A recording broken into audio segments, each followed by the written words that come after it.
बिस्मिल्लाहिर्रहमानिर्रहीम। आज हम पढ़ेंगे चौथी जमात की किताब नरगिस। इसका चौथा सबक है कायदे आज़म। जमात चहारम का सबक नंबर 4 कायदे आज़म हाउस म्यूज़ियम। ख़ास अल्फाज में हम देखते हैं निगरान, मेमार, दीदा ज़ेब, कौमी, वर्सा, रकबा, ज़ेर निगरानी। रीडिंग के बाद बच्चों हम इनके मीनिंग भी करेंगे। सबसे पहले ज़ुबानी सवाल है, कायदे आज़म रहमतुल्लाह अलैह के हवाले से पाकिस्तान में कौन कौन सी इमारतें मशहूर हैं? मीनार पाकिस्तान, मज़ार कायदे आज़म और कायदे आज़म हाउस म्यूज़ियम कायदे आज़म के हवाले से मशहूर हैं। कायदे आज़म हाउस म्यूज़ियम कायदे आज़म की रहायशगाह थी जिसे म्यूज़ियम का दर्जा दे दिया गया है। बच्चों रीडिंग करते हैं और देखते हैं कि कायदे आज़म हाउस म्यूज़ियम में कौन कौन सी चीज़ें रखी हुई हैं और कहाँ पर वाक़या है। जमात चहारम के तुलबा आज कायदे आज़म हाउस म्यूज़ियम कराची का तालीमी दौरा कर रहे थे, तो इससे बच्चों में पता चलता है कि कायदे आज़म हाउस जो है वो कराची में है और जमात चहारम के तुलबा तालीमी दौरे पर गए थे, यानी कायदे आज़म हाउस म्यूज़ियम की सैर के लिए गए थे। ये इमारत शाहराह फैसल और फातिमा जना रोड के संगम पर वाक़या है। संगम यानी दोनों शाहराह, दोनों सड़कें जहाँ मिलती हैं वहाँ पर यह इमारत वाक़या है। इमारत देखने के दौरान तुलबा के जहन में बहुत से सवालात उभर रहे थे जब वो इमारत के बाहर बने बाग में सस्ताने यानी आराम करने और नाश्ता करने बैठे। तो बच्चों यहाँ आपको जहन में ये रखना चाहिए कि बच्चों ने नाश्ता कहाँ किया। उन्होंने बाग में थोड़ा आराम किया और नाश्ता भी किया। उन्होंने अपने असातिज़ा पर सवालात की बौछार कर दी। बौछार यानी यके बाद दीगरे बहुत ज़्यादा सवालात कर दिए। ये इमारत कब बनी थी? मेन पॉइंट ये है, ये इमारत कब बनी थी?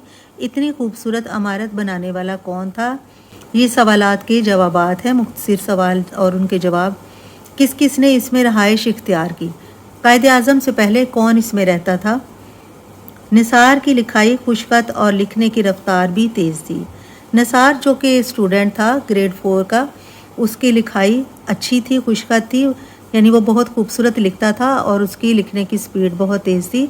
इसलिए मिस निगत ने कागज़ कलम उठाया और तमाम तुलबा के सवालात एक ही जगह लिखने की गर्ज से निसार को दे दिए। बच्चों जिस तरह के टीचर के साथ बच्चों ने बहुत ज़्यादा सवाल जवाब करने शुरू कर दिए, तो टीचर ने निसार को एक कागज़ और कलम दिया और तमाम बच्चों के सवालात लिखने के लिए कह दिया। यूँ इंटरव्यू के सवालात एक पर्चे पर तैयार हो गए। नाश्ते के बाद ये सब दोबारा इमारत के अंदर गए और निगरान से एक निगरान जो कि मुहाफिज होता है, इमारत की हिफाजत करने के लिए बिठाया होता है, उससे एक इंटरव्यू लेने की इजाज़त मांगी। उन्होंने कमाले मेहरबानी यानी बहुत ज़्यादा मेहरबानी से इन सब से बात करने के लिए इमारत का एक बड़ा कमरा मुंतखब किया। तुलबा ने इन्हें अस्सलाम वालेकुम कहा। निगरान ने जवाब में वालेकुम सलाम कहा। कुछ तुलबा फर्श पर ही बैठ गए और कुछ खड़े हो गए। निसार ने पूछा, इस खूबसूरत इमारत का रकबा कितना है? निसार ने सवालात का पर्चा आगे सैफ को दे दिया ताकि सैफ अगला सवाल पूछ ले। निगरान ने कहा, इसका रकबा 10,214 बच्चों पहले सवाल के जवाब से अंदाज़ा होता है कि ये इमारत बहुत बड़ी है और वसीअ और अरीज़ रकबे पर फैली हुई है। इसके बाद सैफ अगला सवाल करता है, इस इमारत का मेमार यानी बनाने वाला कौन है? सैफ ने सवालात का पर्चा इशाल की तरफ बढ़ा दिया। निगरान ने जवाब दिया, उस वक्त के मेमार मूसा सुमाक ने ये इमारत बनाई थी। बच्चों मूसा सुमाक को आप अंडरलाइन कर लें क्योंकि आपको इसको लिखना है। इशाल ने पूछा, ये इमारत कब तामीर हुई? निगरान ने कहा, यह इमारत 1865 में तामीर हुई। बच्चों इसके लिए ज़रूरी है कि आपको हिंसा गिनती आनी चाहिए, कम से कम आपको पढ़नी आनी चाहिए। 1865 में तामीर हुई। इंशरा ने पूछा, ये इमारत किस किस के इस्तेमाल में रही?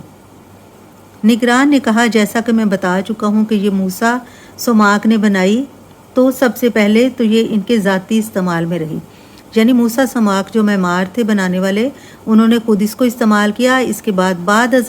इसके बाद बरतानवी फ़ौज ने ये इमारत किराए पर ली तो इनके मुख्तलिफ जर्नैल इसमें रहे।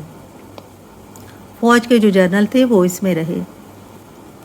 मिस निगत ने कहा, मैंने सुना है कि पहले इस म्यूज़ियम का नाम कुछ और था। निगरान ने कहा, जी हाँ, जब बरतानवी जर्नल यहाँ रहते थे तो इस इमारत का नाम फ्लैग स्टाफ हाउस था। जाज़म ने सवाल किया, और फिर इसके बाद यहाँ किसकी रहाइश थी? निगरान ने कहा, जी बेटा, मैं आपको बताने ही वाला था कि बरतानवी जर्नल के बाद 1940 में ये इमारत एक पारसी ताजर सोहराब कौस जी ने ख़रीद ली। अब बच्चों, एक के बाद एक आपको पता होना चाहिए। मूसा सुमाक के बाद ये इमारत किसके इस्तेमाल में रही? बरतानवी जर्नल इसमें रहते थे, और फिर उसके बाद ये इमारत एक पारसी ताजर सोहराब कौस जी ने ख़रीद ली। सादिक जो बेचैन था, इसके जहन में यकीनन कुछ ज़रूर था। फ़ौरन बोला, ये बताइए कि ये इमारत बानी पाकिस्तान कायद आज़म रहमतुल्लाह अलैह के पास कैसे आई? निगरान ने कहा, मुझे आप बहुत ज़हीन लगते हैं जो फ़ौरन ये सवाल कर बैठे, जिसके नाम पर ये इमारत है इसके पास कैसे आई? निगरान के तारीफ़ी कलमात सुनकर सादिक मुस्कुराया। 1943 में बानी पाकिस्तान कायद आज़म मोहम्मद अली जिन्ना रहमतुल्लाह अलैह ने जब ये दीदा ज़ेब इमारत देखी, दीदा ज़ेब बहुत खूबसूरत, जो आंखों को अच्छी लगे, तो वो बहुत मुतासिर हुए। उन्होंने ये इमारत ख़रीद ली। राहीला, क्या इस इमारत में कायद आज़म रहमतुल्लाह अलैह अकेले रहते थे? निगरान ने कहा, जी नहीं, इनकी बहन मोहतरमा फ़ातिमा जिन्ना भी इनके साथ यहाँ रहाइश पजीर थी। मिस निगत ने पूछा, ये भी बताइए कि इस इमारत को म्यूज़ियम में किस तरह तब्दील किया गया? तो निगरान ने जवाब दिया, जनाब, 1964 तक तो ये इमारत रहाइश के तौर पर इस्तेमाल होती रही, मगर बाद में हुकूमत ने ये इमारत ट्रस्टी ऑफ जिन्ना से ख़रीद कर इसे कौमी विरसा करार दे दिया और इसे कायद आज़म हाउस म्यूज़ियम का नाम दे दिया। इसे 1993 में आवाम के लिए खोल दिया ताकि आवाम आएँ और इसका जायज़ा लें और देखें, इसके बारे में मालूमात हासिल करें। जाज़म ने कहा, यह इमारत यकीनन किसी न किसी ख़ास महकमे के ज़ेरे निगरानी होगी। निगरान, जी हाँ, ये इमारत महकमा सकाफ़त, सियाहत और नवादरात के ज़ेरे निगरानी है। मिस निगत ने कहा कि आप बच्चों को बताएंगे कि इस म्यूज़ियम में जो सामान रखा गया है इसका तल्लुक़ किन मकामात से है? निगरान ने कहा, जी ज़रूर, इस म्यूज़ियम में औरंगज़ेब रोड नई दिल्ली वाली रहाइशगाह से लाया गया है। इस म्यूज़ियम में औरंगज़ेब रोड नई दिल्ली वाली रहाइशगाह से लाया गया सामान मौजूद है, जिसमें कश्मीरी फ़न से मुज़य्यन हाथी दांत, मुज़य्यन सजे हुए, जो हाथी के दांत होते हैं बच्चों, वो बहुत कीमती होते हैं, उनसे बने हुए टेबल लैंप और इंग्लिस्तान की नफीस क्राकरी, इंग्लिस्तान जो कि अब इंग्लैंड कहलाता है, उसकी नफीस यानी बहुत नाजुक और ख़ूबसूरत क्राकरी बर्तन वगैरह शामिल हैं। मगर हमने तो म्यूज़ियम में, राहीला ने पूछा, हमने तो म्यूज़ियम में और भी बहुत कुछ देखा है, ज़रा इन सब की तफसीलात भी बताइए। निगरान ने कहा, जी बेटा, इस म्यूज़ियम में बानी पाकिस्तान कायद आज़म रहमतुल्लाह अलैह के तारफ़ी कार्ड, काफूर की लकड़ी, तारफ़ी कार्ड यानी वो कार्ड जो इंसान अपने तारुफ के लिए दूसरे को देता है, जैसे बहुत से लोगों ने उस पर अपना नंबर और नेम लिखवाया होता है। काफूर की लकड़ी, काफूर एक ऐसी लकड़ी है जिससे खुशबू आती है, उसके बॉक्स बने हुए थे जिनसे खुशबू आती थी। सोफ़े, कुर्सियाँ, टेलीफोन, कुरान मजीद के नुस्खे, डाइनिंग टेबल और संदल की लकड़ी के सिगार, सिगार जिस तरह सिगरेट सुलगाया जाता है, इस तरह सिगार होता है जिसके अंदर तंबाकू भरकर लोग पीते हैं, इस बॉक्स में शामिल हैं। सैफ ने पूछा, ये तो बताइए इमारत में कमरों के अलावा और क्या क्या है? निगरान ने कहा, निचली और ऊपरी मंजिल पर 12 कमरे हैं, किचन और बालकोनी समेत 8 सर्वेंट क्वार्टर हैं। जो आपने देखा कि टोटल इसमें 20 कमरे हैं, नीचे और ऊपर वाली मंजिल को मिलाकर 12 कमरे थे। किचन और बालकोनी, बालकोनी यानी बाहर से देखने वाला एक शेड जो बना होता है बिल्डिंग्स में, जहाँ से बाहर का सारा नज़ारा नज़र आता है, उसे बालकोनी कहते हैं। और 8 सर्वेंट क्वार्टर, वहाँ जो मुलाजमीन के रहने के क्वार्टर से छोटे छोटे उनके घर बने हुए थे, यानी मुलाजमीन के लिए रहायशी यूनिट्स हैं। एक बात मैं आपको खुद से बताना चाहता हूँ کہ یہ عمارت محکمہ آثار قدیمہ نے قائد اعظم رحمتہ اللہ علیہ اور محترمہ فاطمہ جناح کے استعمال میں رہنے والے فرنیچر اور دیگر سامان سے کچھ اس طرح آراستہ کر رکھی ہے۔ بچوں، یہاں پہلے آپ کو محکمہ آثار قدیمہ کے بارے میں جاننا ہوگا کہ یہ کون سا محکمہ ہوتا ہے جس میں پرانے زمانے کی اشیاء کو رکھا جاتا ہے۔ آثار یعنی وہ چیزیں جو کہ ہمیں پرانے زمانے کی سے ہمیں ملتی ہیں، جس طرح کھدائی کرنے سے کچھ چیزیں نظر آتی ہیں، ان کو بھی آثار قدیمہ کی اشیاء کہتے ہیں، اور قدیمہ پرانے کو کہتے ہیں۔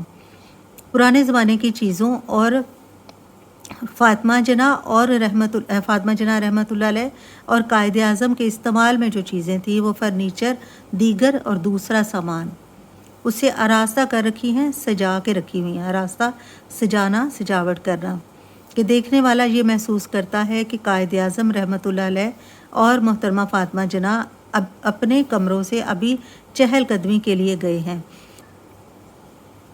اشال نے پوچھا، جی بالکل، ان چیزوں سے ایسا لگ رہا ہے کہ ابھی قائد اعظم رحمۃ اللہ علیہ اور محترمہ فاطمہ جناح کہیں سے نکل کر ہمارے سامنے آ جائیں گے۔